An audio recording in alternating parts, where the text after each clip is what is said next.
Your knee aches getting out of the car. Your hands feel stiff and slow first thing in the morning before they finally warm up an hour or two later.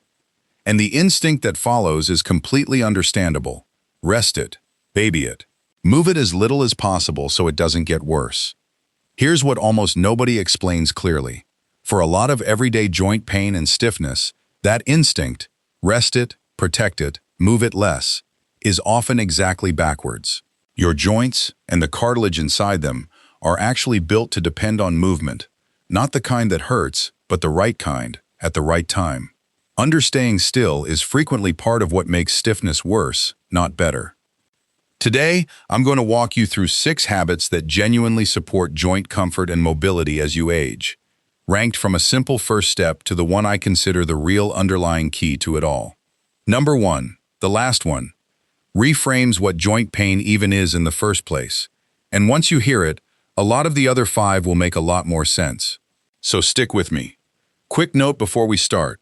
This is general education, not medical advice.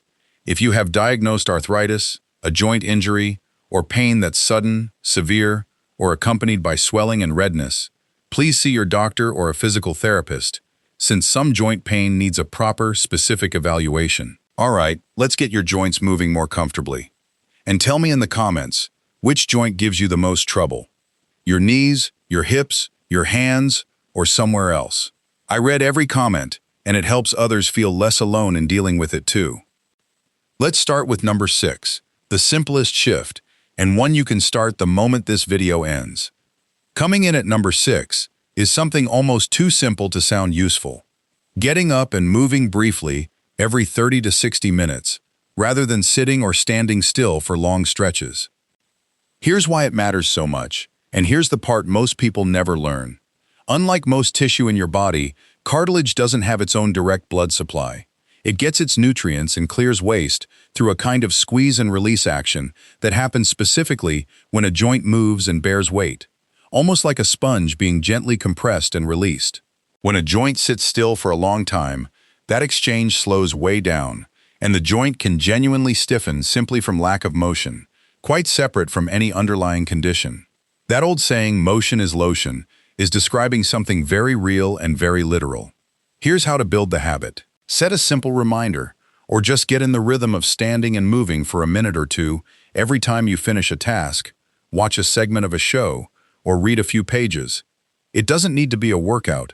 A short walk around the room, a few gentle knee bends, or rolling your wrists and ankles is enough to keep that fluid exchange active. A helpful tip: this matters just as much for hands and fingers if you do a lot of reading, needlework, or screen time. Gently opening and closing your hands or rolling your wrists during a break helps the same way. This is the perfect starting point for anyone who notices stiffness, specifically after sitting for a while, like after a car ride or a long movie. You're not fixing an injury here, you're just keeping your joint's natural nutrition system active. Now, number 5, and this one is about timing your movement, not just doing it. Number 5 is giving your joints a brief, deliberate warm-up before diving into activity, especially first thing in the morning. Here's why this matters. Morning stiffness is extremely common and happens partly because, overnight, that same fluid exchange we just talked about slows way down during hours of stillness, leaving joints noticeably stiffer until they've had a chance to move again. Jumping straight from bed into a full day of activity without any transition asks stiff joints to do their hardest work before they're ready, which can make both discomfort and the risk of a strain higher. Here's how to build the habit. Before getting fully into your day, spend just 3 to 5 minutes doing gentle range of motion movements right in bed or standing beside it. Ankle circles, gentle knee bends, rolling your shoulders, opening and closing your hands. Think of it less as exercise and more as simply letting your joints know the day is starting. A helpful tip: a warm shower in the morning can be a genuinely useful addition here too, since warmth increases blood flow and can make that early movement feel noticeably easier and less stiff. This matters most for anyone who feels like the first hour of their day is the hardest one, joint-wise. A few gentle minutes up front often changes the whole morning. If this is resonating, go ahead and tap that like button. It helps this reach more people dealing with the exact same stiffness. Now, number 4, and this clears up something people often get backwards. Number 4 is understanding when to reach for heat and when to reach for cold, since they do genuinely different jobs, and using the wrong one at the wrong time can leave you less comfortable than you could be. Here's why this matters. Heat generally increases blood flow and relaxes tight, stiff tissue, which makes it well suited for stiffness or aching before activity, like that morning warm-up we just discussed. Cold, on the other hand, generally reduces blood flow and calms inflammation, which makes it better suited for a joint that's actively swollen, freshly irritated, or flared up after unusually heavy use. Many people default to one or the other out of habit, without really thinking about which situation they're actually dealing with. Here's how to use this. For general stiffness, especially in the morning or before activity, reach for a warm towel, a heating pad, or a warm shower.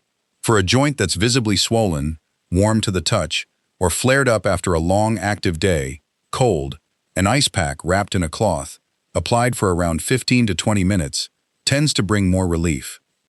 A helpful tip, if you're ever unsure which one applies, look at the joint. Visible swelling or heat generally points toward cold, while plain stiffness without swelling generally points toward heat. This is useful for anyone who's been using heat or cold on autopilot without much thought behind it. Matching the tool to the situation makes a real difference. Now, number 3, and this one runs against a very common instinct. Number 3, and one of the more counterintuitive habits on this list, is building strength in the muscles surrounding a painful joint, rather than simply resting the joint and waiting for it to feel better on its own. Here's why this matters so much. Take the knee as an example. The muscles at the front of your thigh, the quadriceps, act almost like a natural shock absorber and support system for the knee joint, helping carry load that would otherwise fall entirely on the joint itself. When those muscles are strong, they take on a meaningful share of the work with every step, every stair, every time you stand up from a chair. When they weaken, which tends to happen faster than people expect with extended rest or inactivity, the joint itself absorbs more of that load directly, which can mean more discomfort, not less. The same principle applies broadly. Hip muscles support hip joints, shoulder muscles support shoulder joints, and so on. Here's how to build the habit. Simple, controlled strengthening exercises for the muscles around a troublesome joint. For the knee, things like seated leg extensions or gentle wall sits. For the hip, side leg raises. For the shoulder, gentle resistance band rows. Done a few times a week, can meaningfully support the joint over time. This is an area genuinely worth a session or two with a physical therapist, who can point you toward the specific exercises right for your particular joint and situation. A helpful tip: strengthening doesn't mean pushing through sharp pain. Some mild muscle fatigue is normal, but a sharp, joint-specific pain is your cue to ease off and check in with a professional. This matters most for anyone who's been avoiding activity around a troublesome joint, assuming rest alone is the fix. Often, a stronger support system around the joint is the more lasting answer. We're nearing the top of the list, but before number 2, if you're finding this useful, consider subscribing. I cover practical, doable health habits like this regularly. Number 2 is understanding just how directly body weight translates into joint load, particularly for weight-bearing joints like the knees and hips. Here's why this is so powerful to understand. This is the kind of fact that reframes things once you hear it.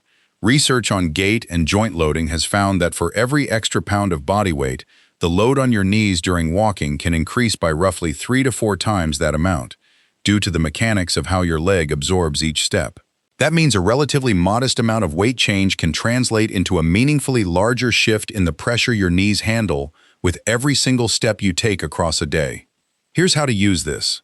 This isn't about chasing a number on a scale for its own sake.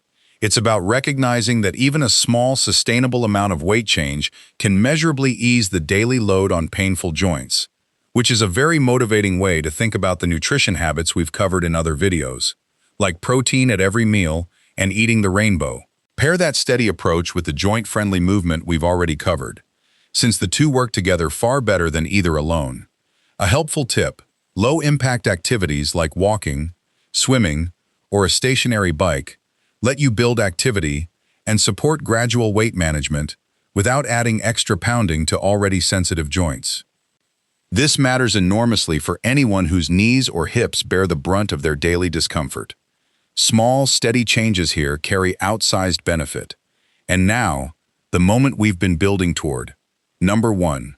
The reframe that ties this entire list together. Here it is. Number 1.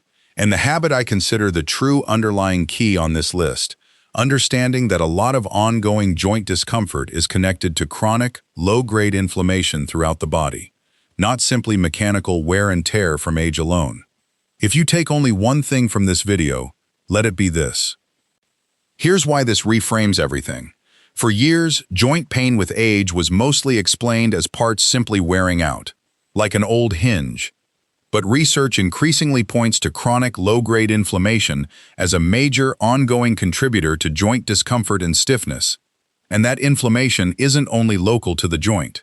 It's influenced by body-wide factors: poor sleep, chronic stress, a diet heavy in processed and sugary foods, and prolonged inactivity all appear to feed that same inflammatory state. Which means, remarkably, several of the habits from this very video, and from others we've covered, aren't separate, unrelated pieces of advice. They're all quietly working on the very same underlying inflammation. Here's how to use this. Look at joint comfort as connected to your whole routine, not an isolated problem to solve on its own. The regular gentle movement from earlier in this list, consistent quality sleep, a diet built more around vegetables, fruit, and healthy fats, and less around heavily processed food, and genuine stress management all appear to support a lower baseline of inflammation throughout the body, which, in turn, may ease the joint discomfort sitting on top of it. A helpful tip: if you want one place to start with this specific angle, fatty fish, olive oil, walnuts, and colorful produce are consistently associated in research with lower inflammatory markers. The same foods, worth noting, that came up on our nutrition videos for heart and brain health too. This final point is the one I want to stick with you most. Joint pain often isn't a single, isolated problem with a single, isolated fix. It's frequently a reflection of how your whole body is doing, which means almost everything else in your daily life is quietly part of the solution too. So there you have it, 6 habits, from simply moving every 30 to 60 minutes, all the way to addressing the inflammation underneath the pain itself. Regular movement to keep joints nourished, a gentle morning warm-up, using heat and cold with intention, strengthening the muscles around a troublesome joint instead of just resting it, understanding how much every pound matters, and finally, treating joint comfort as connected to your whole body, not an isolated problem. Here's what I want you to remember most. You don't need to adopt all 6 today. Pick just one, maybe the 30 to 60-minute movement reminder, or a gentle morning warm-up tomorrow, and build from there. These habits genuinely reinforce each other, so small, steady progress in one area tends to ease the others too. And please, listen to your body and your doctor. If you have diagnosed arthritis, a joint injury, or pain that's sudden, severe, or comes with swelling and redness, please get it properly evaluated, rather than managing it with habits alone. Some joint pain needs a specific medical answer. Now I'd love to hear from you. Which of these 6 are you going to try first? And which joint has been giving you the most trouble lately? Tell me in the comments. I read every one, and your experience might be exactly what someone else needs to hear. If this video helped you, please give it a like, share it with someone who's been quietly dealing with stiff, achy joints, and subscribe so you don't miss the next one. Move a little, ease up a little, and take good care of yourself. Thank you so much for watching, and I'll see you in the next one.